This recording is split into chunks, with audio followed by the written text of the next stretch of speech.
Hey YouTubers, it's me, Lonnie Clark, Nuts for Art, Beyond Extinction Love. I'm going to read another few pages from Black Like Me, where I think we're on page 77, written by John Howard Griffin.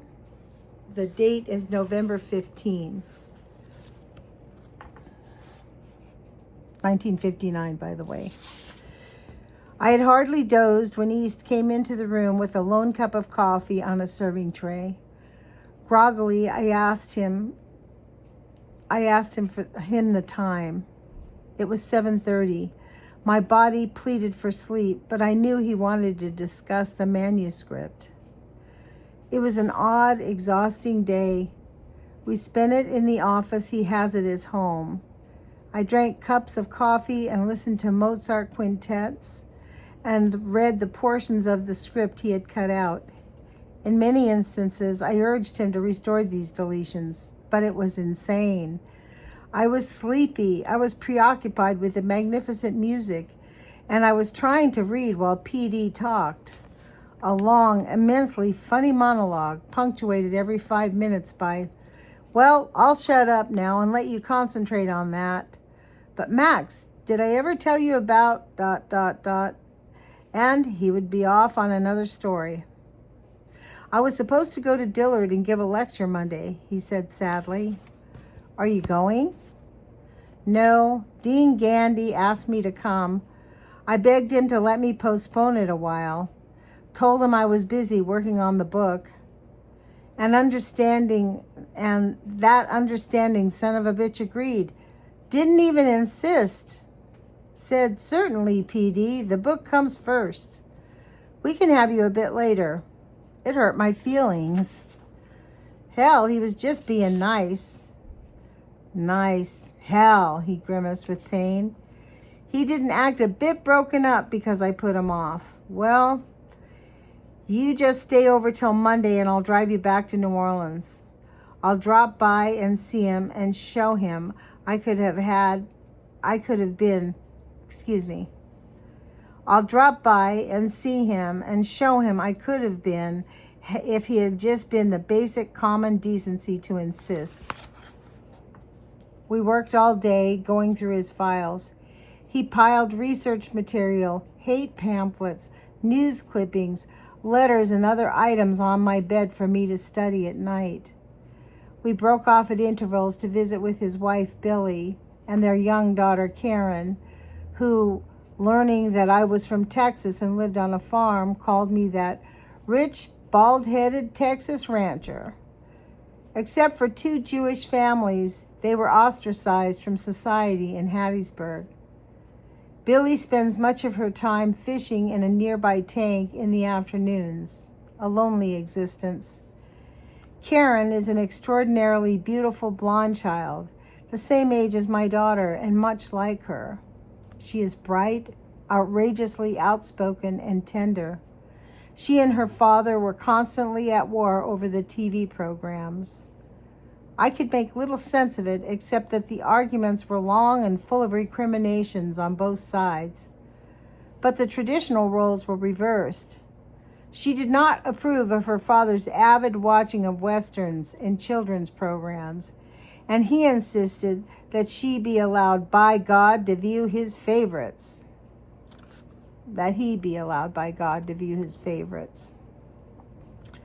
I left them around 11 and meant to fall into bed, but the material PD had placed on the 2 bed tables fascinated me so much that I studied it and made notes without sleeping again till dawn.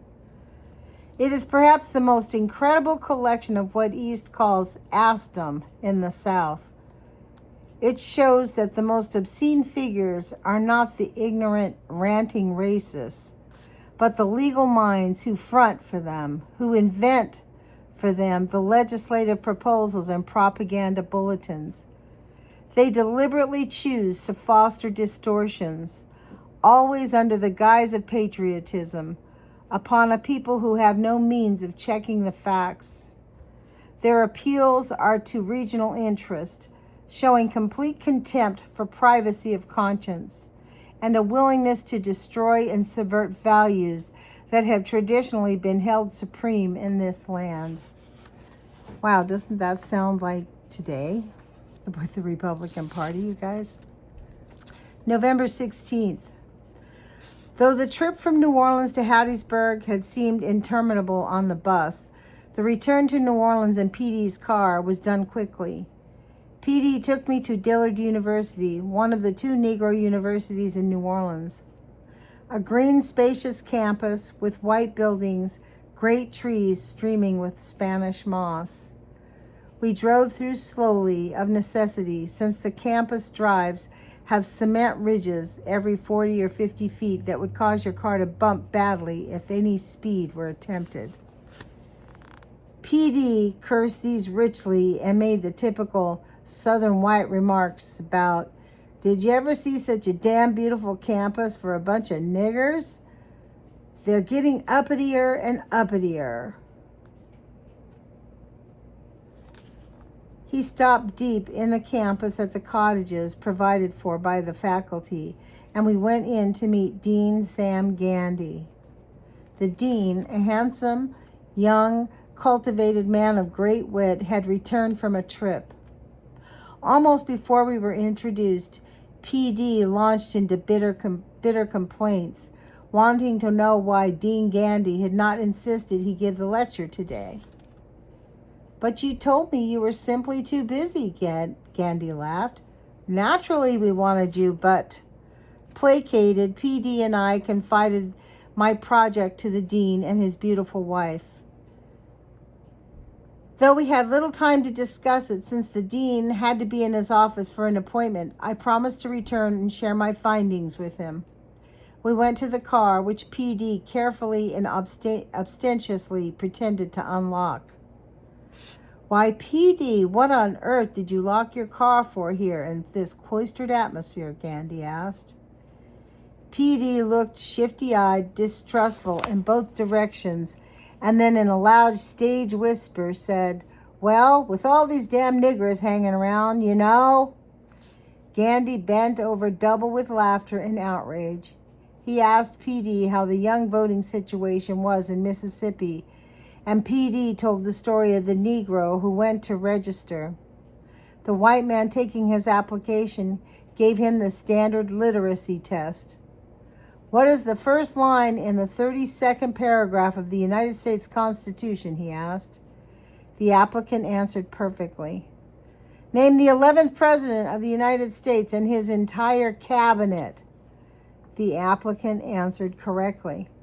Finally, unable to trip him, the white man asked, "Can you read and write?" The applicant wrote his name and then handed the newspaper in Chinese to test his rate, then handed him a newspaper in Chinese to test his reading. He studied it carefully for a time. "Well, can you read it?" "I can read the headline, but I can't make out the body text." Incredulous, the white man said, "You can read that headline?" "Oh, yes. I've got the meaning all right." "What does it say?" "It says, 'This is one Negro in Mississippi who's not going to get a vote this year.'" East let me out of the car in downtown New Orleans on Canal Street.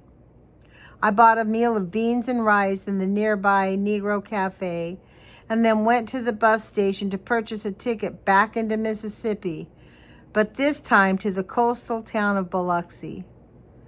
I did not see the lady who gave me the hate stare a few days earlier.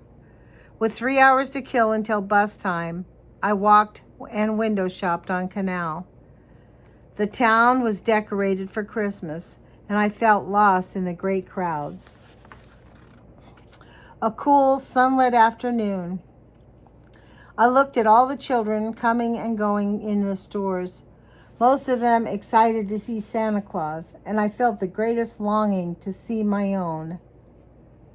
Once again, I stopped men on the street and asked directions to the French market or to some church, and once again each gave me courteous replies. Despite the inequalities, I liked New Orleans, perhaps because I dreaded so the prospect of leaving once more to go into the deep South, Perhaps because it was, after all, so much better than in Mississippi, though I understand that the rest of Louisiana is scarcely any better. At the Jesuit church, I picked up a booklet I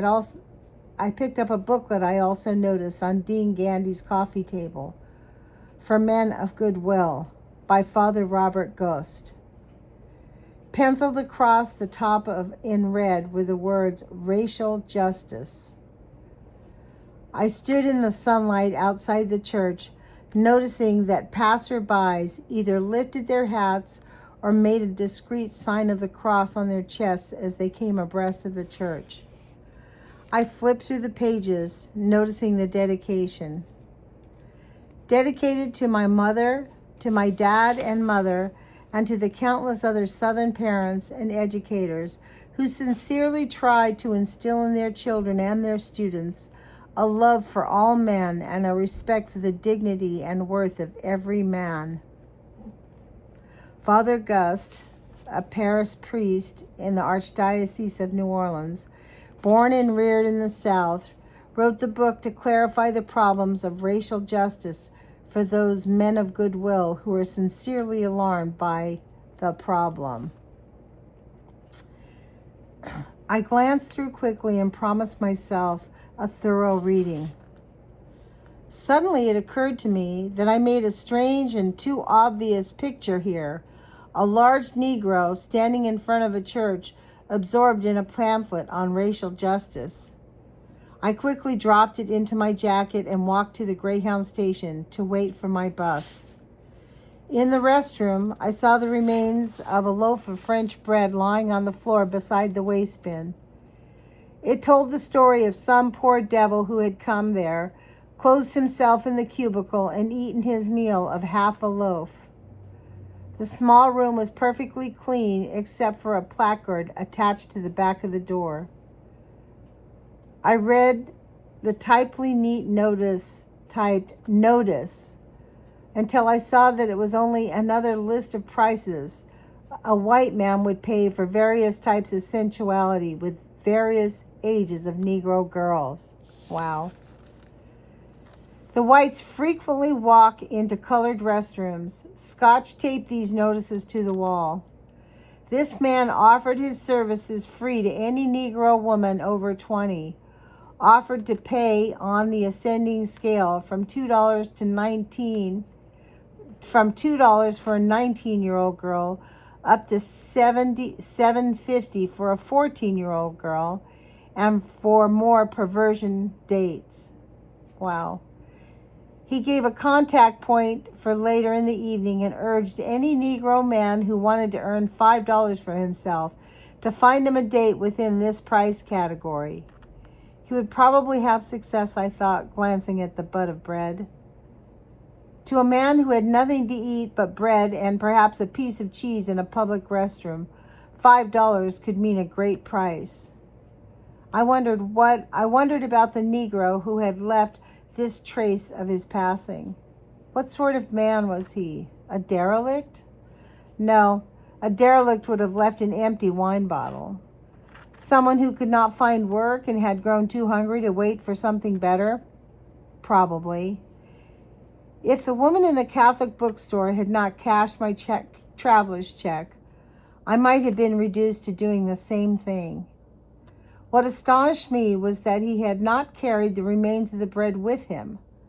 Perhaps he too had seen the notice on the door and counted on the $5 for a decent supper. A young man entered as I dried my hands. He nodded politely and with a quick, intelligent expression glanced at the notice and snorted with amusement and derision. In these matters, the Negro has seen the backside of the white man too long to be shocked. He feels an indulgent superiority whenever he sees these evidences of the white man's frailties. This is one of the sources of his chafing at being considered inferior. He cannot understand how the white man can show the most demeaning aspects of his nature and at the same time delude himself into thinking he is inherently superior. To the Negro, who sees this element of the white man's nature, and he sees it much more often than any other. The white man's comments about the Negro's alleged immorality ring maddeningly hollow. I'm going to end there. It's 15 minutes. I'm going to do another second reading in a minute, but I'm going to keep this shorter than longer this time. And we'll see you on the other side. Put your courage feet on. Please like, share, subscribe, thumbs up, make a comment. And I want to thank you for listening to this book. And thank you for coming to my channel. Thank you for being part of my little community. And put your courage feet on, you guys. Ciao.